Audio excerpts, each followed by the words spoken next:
This will serve as a tutorial for how to change the list that is integrated with your Shopify from double opt-in to single opt-in.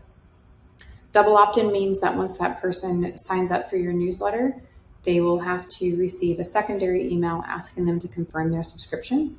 Single opt-in means that once they enter their information and submit it, that they will automatically be on the list. In order to see which list is integrated with your Shopify, simply go into your account settings and click on integrations, and then click on Shopify. Once within the Shopify page, scroll down and you will see the list that is connected to your email as well as the list that is connected to your SMS.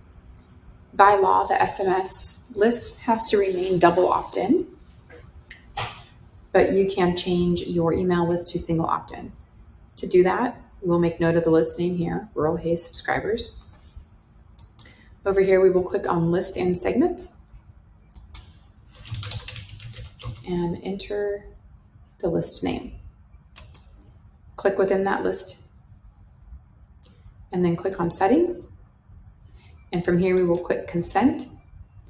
And this one is already single opt-in, but if it was not, we would just click the radio button stating single opt-in and save, and you will be set. If you have any other questions, feel free to reach out.